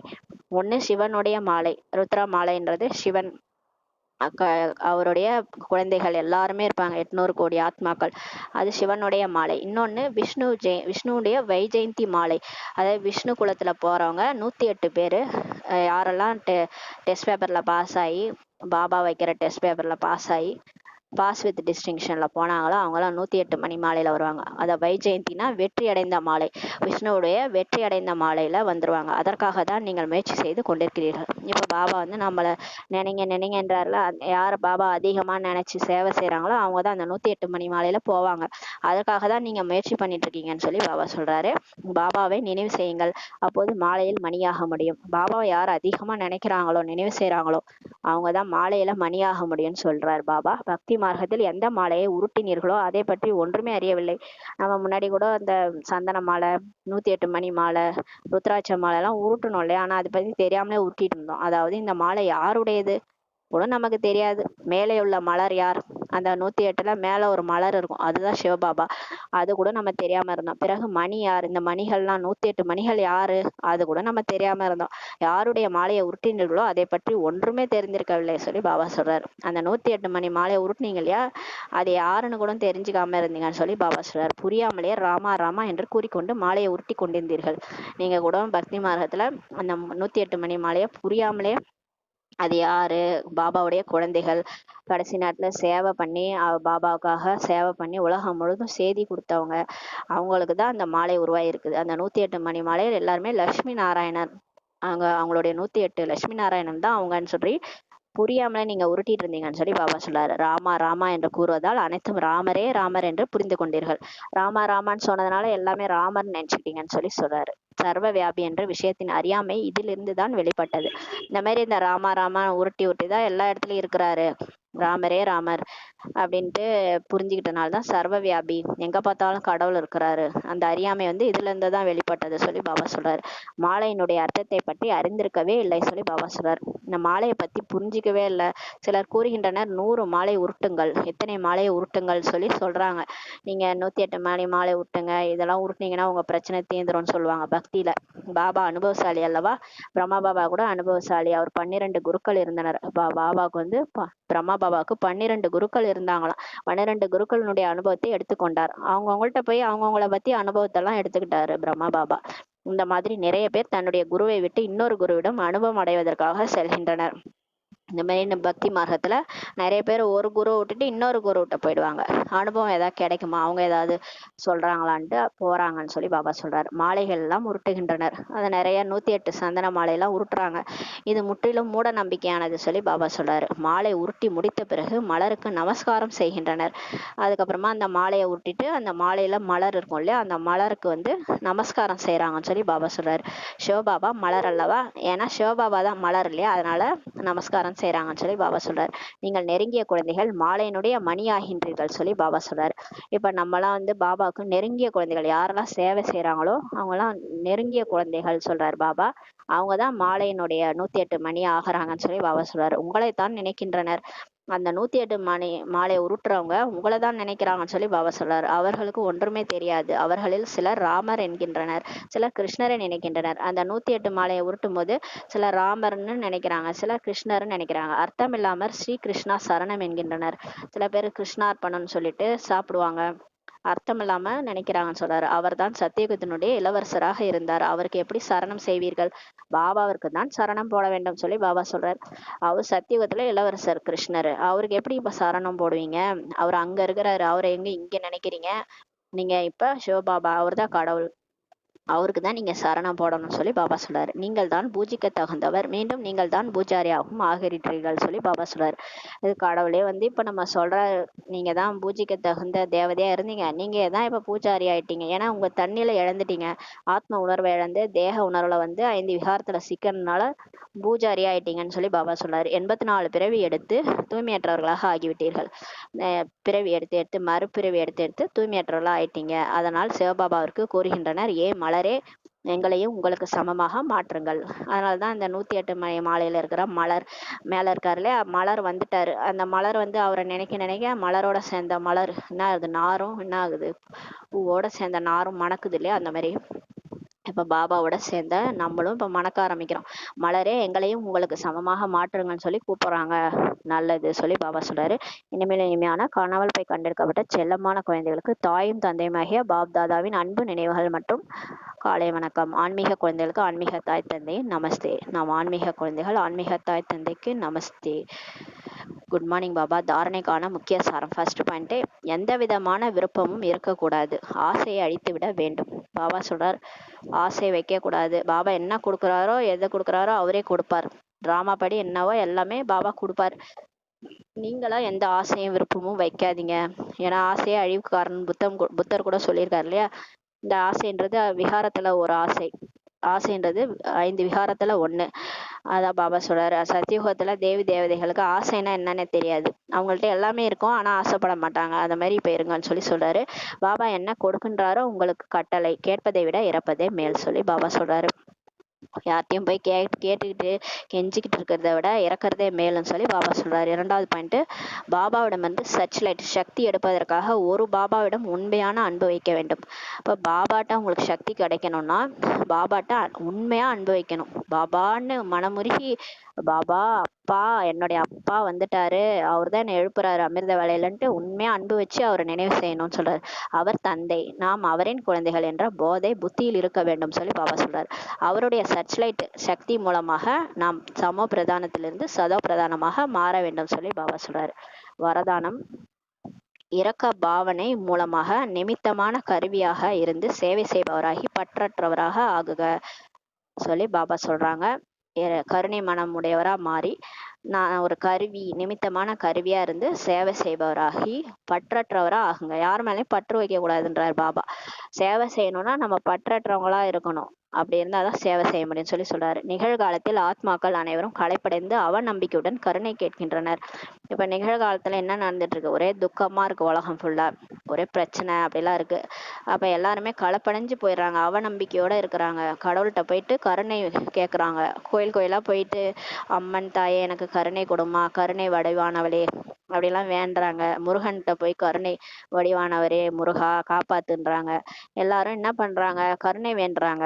பாபா சொல்றாரு, வள்ளலின் குழந்தைகள் நீங்கள் தனது சகோதர சகோதரிகளுக்கு இரக்கம் காண்பீங்கள் சொல்லி பாபா சொல்றாரு. நீங்க யாருடைய குழந்தைகள்? வள்ளல் சிவபாபாவுடைய குழந்தைகள். அன்பே சிவம் அவருடைய குழந்தைகள் நீங்க. உங்களுடைய சகோதர சகோதரிகள் தானே இந்த உலகத்துல இருக்கிறவங்க எல்லாருமே. அவங்களுக்கு இரக்கம் காண்பீங்கள் சொல்லி பாபா சொல்றாரு. ஒருவர் எவ்வளவுதான் தீயவராயினும் அவர் மீதும் இரக்கம் காட்டுங்கள். ஒருத்தவங்க உங்களுக்கு ரொம்ப பிரச்சனையே கொடுக்குறாங்க, உங்களை பின்னாடி பேசுறாங்க, திட்டுறாங்க, என்ன வேணா செஞ்சுட்டு போட்டோம், தீயவராக கூட இருந்துட்டு போட்டோம், அவங்க மீது கூட கருணை காட்டுங்கன்னு சொல்லி பாபா சொல்றாரு. ஒருபோதும் வெறுப்பு, பொறாமை, கோபம் இருக்கக்கூடாது எந்த ஒரு ஆத்மா மீதும். ஏன்னா அவங்க எல்லாம் சிவனுடைய குழந்தைகள் தான், நடிப்பு நடிச்சிருக்காங்க, அவங்களோட பாட்டை நடிச்சிட்டு இருக்கிறாங்க. அதனால ஒருபோதும் யார் மீதும் வெறுப்பு வைக்காதீங்க, பொறாமை வைக்காதீங்க, கோபமும் படாதீங்கன்னு சொல்லி பாபா சொல்றாரு. இரக்க மனம் சுலபமாகவே நிமித்த உணர்வை வெளிப்படுத்தும். யாரெல்லாம் கருணை மனமுடையவங்களா இருக்கிறாங்களோ அவங்க சுலபமாவே அவங்க வந்து கருவி தான் ஒரு கருவின்றத வெளிப்படுத்துவாங்கன்னு சொல்றாரு. அந்த இரக்க மனம்ன்றது கருவின்ற உணர்வை வந்து நமக்கு வெளிப்படுத்தும்னு சொல்லி பாபா சொல்றாரு. பற்றின் காரணமாக இரக்கம் வருவதில்லை. பாபா சொல்றாரு, பற்றின் காரணமாக இரக்கம் வராது சொல்லி சொல்றாரு. மாறாக உண்மையான இரக்கம் பற்றற்றவராக நம்மளை மாற்றிவிடும் சொல்லி பாபா சொல்றாரு. உண்மையான இரக்கம், கருணை, எல்லார் மேலயும் கருணை வந்துச்சுன்னா அது நம்மளை பற்றற்றவரா மாத்திரும்னு சொல்லி பாபா சொல்றாரு. அப்படிதான் பாபா இருக்கிறாரு, பற்றற்றவரா இருக்கிறாரு. பற்றற்றவர் மீது பற்று வைங்கன்னு சொல்லுவாங்க. பாபா வந்து பற்றற்றவர், ஏன்னா அவர் எல்லார் மேலேயும் உண்மையான இரக்கம் வைக்கிறாரு, கருணை மனமுடையவரா இருக்கிறாரு, கருணை கடலாகவே இருக்கிறாரு, வந்து எல்லாரையும் மாத்துறாரு. அவர் ஒண்ணு எனக்கு இந்த அமெரிக்கால இருக்கிறவங்க தான் வேணும், இந்தியாவில இருக்கிறவங்க தான் என் குழந்தைகள் அப்படிலாம் நினைக்கிறது இல்லை. முழு உலகமுமே என்னுடைய குழந்தைகள்ன்ட்டு உலகம் முழுதும் தான் இந்த ஞானத்தை கொடுத்துட்டு இருக்கிறாரு. அவர் ஒண்ணு இவங்க தான் எனக்கு தேவையானவங்க பற்றுலாம் வைக்கிறது இல்லை. அப்ப இரக்க மனப்பான்மைன்றது என்ன பண்ணும், நம்மளை பற்றற்றவரா மாத்திரும்னு சொல்லி பாபா சொல்றாரு. ஏனெனில் அங்கு தேக உணர்வு இருப்பதில்லை. எங்க தேக உணர்வு இல்லையோ அங்க வந்து இரக்கம் அதிகமா வரும். அங்க பற்றற்றவரா நம்ம மாறிடுவோம்னு சொல்லி பாபா சொல்றாரு. தேக உணர்வு இல்லைன்னா தான் அங்க ஆத்ம உணர்வு வரும். ஆத்மான்னு பார்க்கும்போது தான் சகோதர சகோதர உணர்வு நமக்கு வரும். அப்ப வந்து கருணைன்றது நம்ம மனசுல அப்படியே பொங்கும். கருணை பொங்கும் போது நம்மளை அது பற்றற்றவரா மாத்தினும்னு சொல்லி பாபா சொல்றாங்க. அந்த மாதிரி ஆகுங்க, பற்றற்றவரா ஆகுங்கன்ற வரதானம் பாபா வந்து இன்னைக்கு கொடுத்துருக்குறாங்க. ஸ்லோகன்: பிறருக்கு ஒத்துழைப்பு தருவதே தனது கணக்கை சேமிப்பு செய்வதாகும் சொல்லி பாபா சொல்றாங்க. நம்ம மற்றவங்களை போய் ஒத்துழைப்பு கொடுக்குறோம் இல்லையா, மிகப்பெரிய சக்தியே ஒத்துழைக்கும் சக்தி. எல்லாருக்கும் நம்ம போய் சகயோகம் கொடுக்கணும், கஷ்டப்படுறவங்களுக்கு சகயோகம் கொடுக்கணும். அந்த மாதிரி நீங்க கஷ்ட நேரத்துல போய் உதவி பண்ணும்போது உங்களுக்கு ஆசீர்வாதம் கிடைக்கும். அவங்க மனசுல இருந்து ஆசீர்வாதம் நமக்கு செய்வாங்க. இந்த கஷ்ட நேரத்துல வந்தீங்க, கடவுள் மாதிரி வந்து ஹெல்ப் பண்ணீங்க, நம்மளே சொல்லுவோம், நான் ரொம்ப துக்கத்துல இருந்தேன், எனக்கு கடவுள் மாதிரி வந்து எனக்கு ஹெல்ப் பண்ணீங்கன்னு சொல்லி சொல்லுவோம் இல்லையா. அப்ப நம்மள்ட்ட இருந்து ஆசீர்வாதம் அவங்களுக்கு போயிட்டே இருக்கும். அப்ப பிறருக்கு ஒத்துழைப்பு தருவதே தனது கணக்கை சேமிப்பு செய்வதாகும் சொல்லி பாபா சொல்றாரு. புண்ணிய கணக்கு சேமிப்பாயிட்டே போகும். நீங்க எவ்வளவுக்கு எவ்வளவு உதவி மத்தவங்களுக்கு பண்றீங்களோ அந்த அளவுக்கு உங்களுக்கு புண்ணிய கணக்கு சேமிப்பு செய்வதாகும் சொல்லி பாபா சொல்றாரு. ஆனா நம்ம வந்து ஸ்ரீமத்தை மீறி போயிட்டு ஹெல்ப் பண்ணக்கூடாது. அந்த கோட்டுக்குள்ளார இருக்கணும். ஸ்ரீமத்ன்ற கோட்டுக்குள்ளார நம்ம போய் யாருக்குனாலும் ஹெல்ப் பண்ணலாம். அந்த ஸ்ரீமத்தை மீறி போய் பாபா அன்னைக்கே சொன்னார்ல, ஸ்ரீமத்தை மீறி கட்டளை மீறி நீங்க போயிட்டு ஹெல்ப் பண்றதுனால நீங்களும் போய் துக்கத்துல மாட்டிக்குவீங்கன்னு சொன்னார்ல. அதனால ஸ்ரீமத் மீறி நம்ம எதையும் செய்யக்கூடாது. ஸ்ரீமத் கோட்டுக்குள்ளார நம்ம பிகேஸ்க்கு யாரெல்லாம் கஷ்டப்படுறாங்களோ அவங்களுக்கு ஒத்துழைப்பு தரணும். அது மாதிரி கொடுக்கும்போது, சகயோகம் கொடுக்கும்போது நம்மளுடைய புண்ணிய கணக்கு சேமிப்பு ஆயிட்டே இருக்கும்னு சொல்லி பாபா சொல்றாங்க. ஓம் சாந்தி. நன்றி பாபா, நன்றி டிராமா, நன்றி பரிவாரம். ஓம் சாந்தி.